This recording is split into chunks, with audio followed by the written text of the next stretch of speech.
In just a few years, Pinky Cole has grown Slutty Vegan from Instagram orders made in her Atlanta apartment to a neighborhood food truck to a restaurant expanding here in Birmingham, all while showing that doing good is also good business.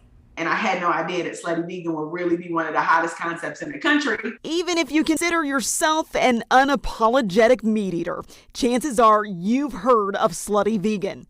Pinky Cole's restaurant, specializing in plant-based burgers, has both a cult and celebrity following.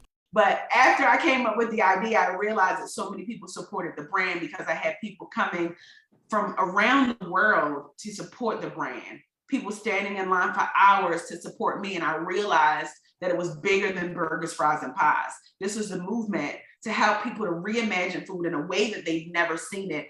Cole spoke to me from Atlanta, where she's based, and opened her first restaurant. The daughter of a Jamaican mother and a father who was incarcerated, Cole's drive to succeed comes from deep within. And I've always had that level of tenacity, especially because my father, he did 22 years in prison. So I grew up in a single parent household. So I watched how hard my mother worked. And I said, I don't never want to be broke. I want to be the person that's providing opportunity. I want to give my children a lifestyle that they deserve without having to struggle. But success hasn't come without struggle. She lost a restaurant to a fire and once worked for the OWN network as a producer. But her determination paid off. She's opening 15 more restaurants within the next 2 years, including in Birmingham's Woodlawn community.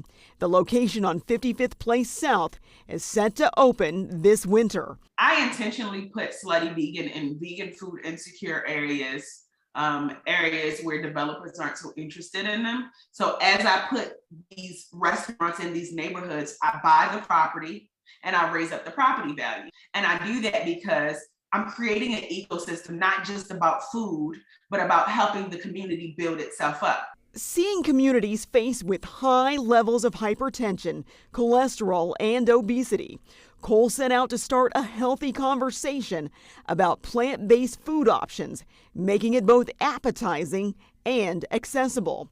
In September of 2021, she launched PETA's Push for Food Justice, calling on the government to divert meat, egg, and dairy subsidies as an incentive for grocery stores in low-income areas to stock more fresh fruits and vegetables.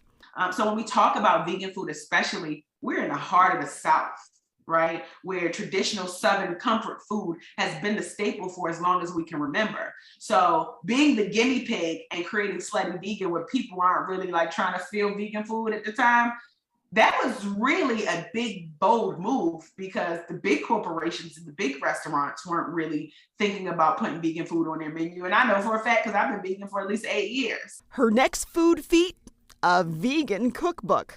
It's called Eat Plants. And I know the name sounds very provocative and racy, but I'm so excited and proud of that cookbook because it's my first book. I signed a deal with Simon & Schuster, and it really is a way to help the meat eater understand that vegan food can really taste good. All you gotta do is just follow a couple recipes and get creative. Carla Wade, WVTM 13.